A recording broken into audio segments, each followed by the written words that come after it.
السلام عليكم ورحمة الله وبركاته. ازيكم؟ عامل ايه؟ يا رب تكونوا بصحة وخير دايما يا رب. سلسلة فيديوهات برضك التصليحات وإعادة التدوير. شكلها كده مش هتخلص من القناة عندي. عشان كده بفكر ان أنا اعمل قناة خاصة بيها وقناة للتفصيل وكده. زي ما انتم شايفين الفستان ده فستان مش عباية، بس عشان صاحبته ربنا يشفيها ويعافيها مليانه قوي كده. فالقصه دي كنت انا عملت لها كذا عبايه منها، فحبت القصه دي وماشيه على جسمها، فعشان كده جابت لي الموسم اللي فات اللي هو الصيف اللي فات. عملته لها بالمنظر ده بالقماشه دي.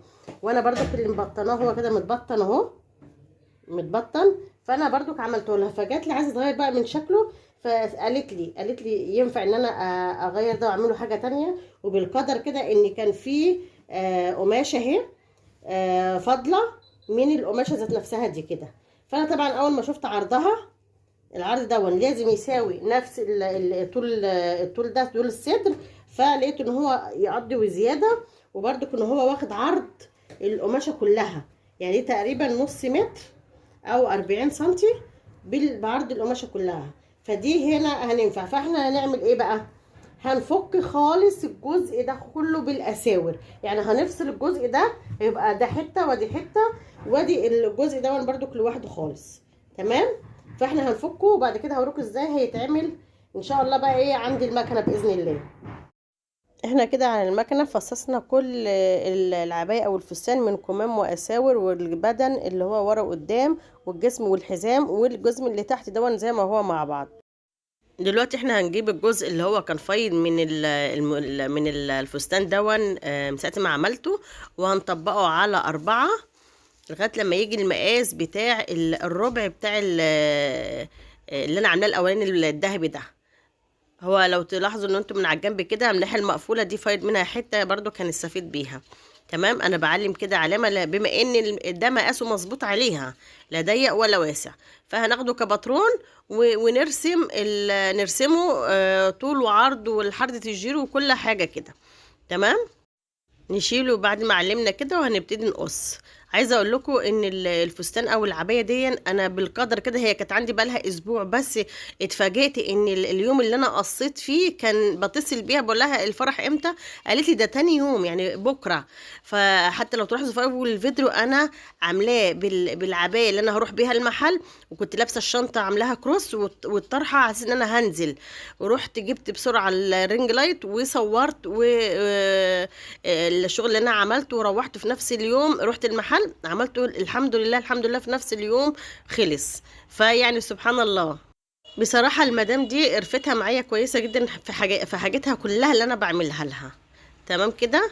دلوقتي احنا خلصنا قص الجزء اللي فوق ورا وقدام كده، وبنعلم النص، وهنشيل الطبقة من الطبقتين عشان هنعمل التعديلات بتاعتنا اللي احنا متعودين نعملها، اللي هي حردة الرقبة وحردة الجيرو وميل الكتف من فوق. هو ده الفرق ما بين الامام عن الخلف. طبعا هي كانت منبهه عليا، قالت لي ان الجزء العبايه قبل ما تعدي اللي هو الجزء الذهبي اللي انا شلته كان الرقبه ضيقه عليها من فوق، بما ان اللي هو الترتر دون مش لكرة قوي زي الفيزون اللي هو انا بعمله دلوقتي. فانا وسعت الحردة الرقبه، وسعتها وكده كده لما اعملها البيه من الاسود، الجزء اللي كان فاضل من الجنب المقفول برضو هشده فهيضم شويه. انا كده جبت الجزء اللي تحت اللي هو فيه كسر وظبطت الكسر بتاعته عشان كان فيه كام واحده مفكوكه، وبعد كده جبت النص بتاعه مع النص بتاع البدن اللي فوق الامام والخلف. تمام. وهلزق واحده واحده. دلوقتي هشبك الجزء اللي احنا قصيناه في الجزء بتاع العبايه اللي هو من تحت او الفستان اللي هو فيه كسر، بعد ما ظبطت الكسر عشان فيه كام كسره اتفكوا، وكون انا معلمه خط النص في الجزء اللي انا قصاه من فوق، والزقهم من عند خط الجنب كل جزء لوحده، الامام لوحده والخلف لوحده زي ما انتم شايفين كده. امشي بالراحه عشان الاتنين على فكره القماشين بيشدوا، فانا اريح القماشين مع بعض. تمام. ادي الكسره اهي بتبقى هي اللي في وشي فوق عشان ابقى ظابطه الكسر وما يكونش في واحده مكلكعه ولا في اي حاجه. بالظبط كده لغايه لما اوصل لخط الجنب التاني. انا فاتحه في الجزء اللي هو فيه كسر من تحت، انا فاتحه بتاع 3 4 سم كده من كل جنب عشان اشبك في الجزء اللي فوق. تمام. ابتدي كده اشبك واحده واحده. وفي هنا لو لقيت المسافه طبعا انا قصها بالظبط، فلو لقيت في حاجه زياده في اللي هي الجزء اللي فيه كسر اروح انا عامله كسر زياده لحد ما تيجي الطرف بتاع الجزء الصدر اللي فوق على قد الجزء اللي خدت ناحيه الجنب في الجزء اللي تحت. يا رب اكون قادره ان انا اوصل لكم المعلومه صح. زي ما انتم شايفين كده اخر حاجه اهو الجزء الاخر الجنبي ده كده اهو بالظبط. انا حتى فك حته صغيره فهفك حته تانية عشان الخياطين المسافه بتاعت الخياطه تبقى الاتنين قد بعض اهو. بصوا بالظبط كده. تمام. اعمل الجزء التاني اهو بتبقى بالمنظر ده كده اكنها هي ما تغيرناش فيها اي مقاس ولا اي حاجه. الجنب التاني اهو بقسم بالنص الاتنين مع بعض اللي هو الجزء اللي هو التاني. اجي بقى من عند الدبوس كده اروح برضو جايبه الجزء الصدر اللي فوق عاملاه على قد النص بتاع الجزء القصر. وهنعمل الجزء التاني من الصدر اللي فوق مع الجزء اللي تحت بتاع الكسر. وبرضو هنخلي الكسر في وشنا من فوق عشان نعدلها واحنا بنخيطها لحد من الجنب اليمين للشمال او العكس، يعني من الطرف للطرف التاني. على فكرة عايزة اقول لكم ان اعادة التدوير او ان انا اعدل حاجة من حاجة اصعب من ان انا افصل حاجة وهي لسه قماش وبرسمه من اول وجديد. يعني الناس بتستسهل فعلا على التصليح تقول لك ده انا بعيدها او تصليح او حاجه زي كده، لكن لا، فعلا التصليح فك وتعديل ونقل مكان عن مكان، فده صعب جدا على فكره. فعشان كده محدش يستسهل بالتصليحات اسمها تصليحات والكلام ده، لا ده بتاخد وقت ومجهود اكتر. دلوقتي احنا بعد ما خلصنا كشكشه وربطنا الجزء اللي فوق بالجزء اللي تحت اللي خيطناه، عملنا الكتف، خيطنا الكتاف على بعض وعملناها اوفر هي والقصر اللي هي اللي تحت الصدر. دلوقتي بقى بنعمل الكمام هنا زي ما انتم شايفين باين فيها التجزئه بتاعت القصر. تمام. في طريقتين، اما ان احنا نلزق كده من الفرد بتاع الكمام اللي فيها الاصلي على الخط الكتف واحنا بنخيطه بنكشكش على القماش واحنا بنخيط. الطريقه التانية ان انا بكشكش الكم الاول وبعد كده بعد ما ظبطوا على الكسر اللي هي فيه اللي كانت معموله من الاول. زي ما قلت لكم ان العبايه دي معموله تقريبا من 4 سنين، ده كلام صاحبته. بصراحه انا كنت فاكره ان هي من سنه، قالت لي لا ده من 4 سنين. فطبعا من الفتره دي خلت ان الكسر باينه العلامه بتاعتها، فممكن تعملي لها كسر وبعد كده تركبيها في الكمام. فدي طريقتين لتركيب الكمام. ده اول كم اهو اللي احنا لزقناه وعملنا الكسر واحنا بنخيطه في الصدر اللي فوق. ده الكم التاني دون بقى انا بعمله كسر كلها الاول كده وبعد كده هرجع الزقه تاني في الصدر. انا وريتكم الطريقتين عشان تعرفوا بس. وادي شكله اهو بعد ما عملنا له الكسر بتاعته بالظبط كده، ونشوف الخط النص بالظبط وايه، وهنركبه في الكتف. عند خيطة الكتف بالظبط كده. يعتبر احنا خلصنا الكمين وهنبتدي نخيط الجناب. عايزه اقول لكم بس الكمام انا مش فاتحاها كلها، وبرده خط الجنب انا مش فاتحاه اللي هو الصدر اللي انا ركبته بتاع 4 5 سنتي من تحت الكسر دي كده. تمام. دلوقتي خيطت الاول جنب وادي بخيط تاني جنب الجزء اللي هو المفتوح ده كده. عايزه اقول لكم الفيزون ده مش محتاج اوفر، بس انا بعمل الاوفر الحاجات اللي هي يمكن تتعدل تاني بعد ما صاحبتها تقيس، بخليها ايه ما بعملهاش اوفر الا بعدين. انا دلوقتي مش ناقص في العبايه الا الاساور والتركيب البيه في الرقبه. انا زي ما انتم شايفين كده. انا برضو هحط لكم في صندوق الوصف طريقه البيه.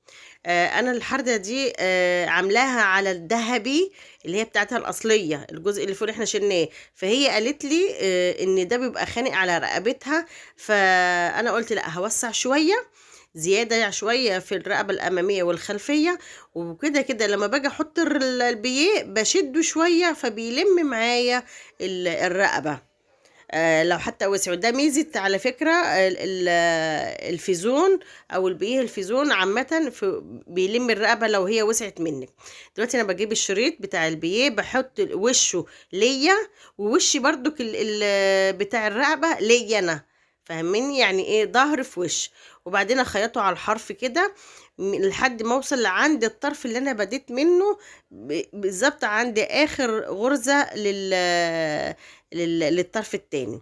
وبعد كده الزقهم في بعض كده الشريطين، واخيطهم من عند بداية ونهاية الخياطة بتاعت الشريط، واثبت الطرفين الزيادة، عشان دايما بتعملي شريط زيادة للبيه، ما تضمنيش وانتي بتخيطي زيادة 5 سنتي 6 سنتي في الحدود دي كده. بعد ما بقص الزيادة بعد ما خيطتهم اروح فردها كده، وتانية السنت اللي انا مخيطاه اطلعه لفوق واتني عليه تانية جوه تانية بقية الشريط اللي هو ايه البيه. وبعد كده اديله شيمة على الحرف بتاع البيه زي ما انتوا ايه شايفين وانا بعمله كده، والف على البيه كله على الرقبة زي ما انتوا شايفين كده اهو. بصوا ايديا برضو ظابطه، لازم تظبط ايديا الاتنين، ماسكه الطرف والتاني ماسكه ايه التانية من جوه كده. انا خلصت البيه وبقى بالمنظر ده كده. احنا كده يعتبر قربنا نخلص الفيديو. يا رب اكون قدرت اوصل لكم معلومه وتستفيدوا ان شاء الله. وما تنسوناش في اللايك والشير والسبسكرايب عشان يوصل لكم كل جديد باذن الله، وتعليق محفز منكم عشان يوصل لاكبر عدد منكم وتستفيدوا ونعلى بيكم وليكم ان شاء الله. دلوقتي دي حته قماشه كانت عندي في زون، فانا طبقتها على 4 وبعد كده طبقتها تاني بحيث اكنها زي الاسوره زي ما انتم ما شفتوا، وبعد كده بقص واصفيها. دي طريقه من الطرق بتاعه الاساور اللي انا اعملها كده، اثبت الاتنين الطبقتين اللي على الطرف ده كده واركبها على المفتوح. لكن في طريقة تانية اللي انا ممكن اقفلها زي ما انتوا شايفين كده. ايوه دي الطريقة التانية كده، واخيطها من على الحرف وارجع اقلبها اهي، اخيطها كده وارجع اروح قلبها، دي تبقى على النضيف تمام. بس هي دي الطريقه اللي هي على النضيف، بيبقى شكلها حلو، بس معرضه ان انت مثلا صاحبه الحاجه ما تقولك لا دي ضيقه دي واسعه، فتضطر تفكه كله من الاول اللي هي بتاعه الاسوره. فالطريقه التانية اللي انا بعملها دي اسهل. دلوقتي انا خيطت ثبت الخيط عشان ما تتزعزعش مني الاساور. واجي بقى الكم برضك نفس طريقه اللي من عند الكتف فوق.